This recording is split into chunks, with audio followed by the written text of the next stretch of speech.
வணக்கம். செல்வகுமாரின் அதிகாலை வானிலை ஆய்வறிக்கை. அதிகாரப்பூர்வ வானிலை அறிக்கைக்கு இந்திய வானிலை ஆராய்ச்சித்துறை அறிக்கையை பார்க்கவும். 2025 நவம்பர் 30 ஞாயிற்றுக்கிழமை அதிகாலை நிலவர வானிலை பதிவு. நேற்றைக்கு இலங்கையின் தரைப்பகுதியிலிருந்து பாக் ஜலசந்தி பகுதிக்கு சற்று கிழக்குப்புறம் வங்கக்கடலில் இறங்கிய டிட்பா புயல் நேற்று வேதாரண்யத்திற்கு மிக நெருக்கமாக, நாகப்பட்டினம் வேதாரண்யம் பகுதிக்கு இடையே மிக நெருக்கமாக 23 கிலோமீட்டர் வரைக்கும் நெருங்கி வந்தது.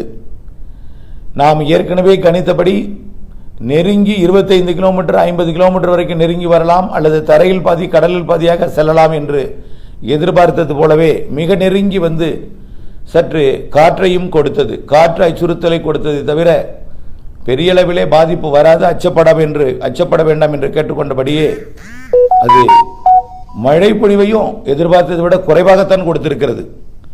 ஆக குளிர் மிகுதி காரணமாக மழை பொழிவும் குறைவு, அச்சுறுத்தல் அதிகம், மிரட்டல் அதிகம், எல்லாமே கடுமையாக இருக்கிறது. இன்னும் கடலில் இருந்து மிரட்டி கொண்டுதான் இருக்கிறது. இந்த நிலையில மழை பொழிவை பார்த்தீங்கன்னா திருவெண்காடு 221 மில்லிமீட்டர் அதிகபட்சமாக, மயிலாடுதுறை மாவட்டம் திருவெண்காடு 221 மில்லிமீட்டர், நெடுவாசல் 160, தரங்கம்பாடிக்கும் பொறையாருக்கும் இடைப்பட்ட பகுதியில் இருக்கக்கூடிய நெடுவாசல் 160 மில்லிமீட்டர், திருக்கண்ணபுரம் 155 மில்லிமீட்டர்.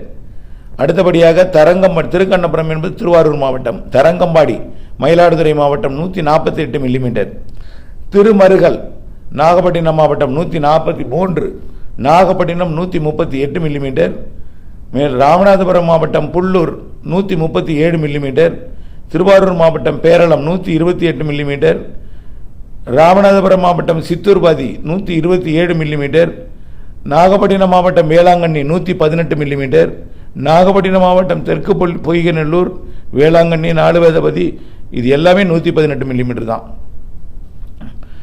இப்படி இருக்க கடலோரம் இருக்க உள்ளேயும் ஆங்காங்கே மழை இருக்கு, வடகடலோரமும் மழை இருந்தது. ஆங்காங்கே கிடைக்கப்பட்ட தகவல் பார்த்தீங்கன்னா சிவகாசியில் கூட 84 மில்லிமீட்டர் பெய்திருக்கு, தேவக்கோட்டையில் 74 மில்லிமீட்டர் பெய்திருக்கு, மாமல்லபுரத்தில் 74 மில்லிமீட்டர், எண்ணூர் 56 மில்லிமீட்டர், அரியலூர் மாவட்டம் குருவாடி 58 மில்லிமீட்டர், பெரம்பலூர்லேயே 51 மில்லிமீட்டர் பெய்திருக்கு. இப்படி உள்ளேயும் மழை பொழிந்திருக்கிறது. குறைந்தபட்சம் நம்ம மேற்கே 3 சென்டிமீட்டர் எதிர்பார்த்தோம், அது 2 சென்டிமீட்டர் வரைக்கும் கிடைத்திருக்கிறது. கடலோரத்தில் எதிர்பார்த்த பாதிக்கும் மழைப்பொழிவு என்பது பாதிப்பு இல்லாமல்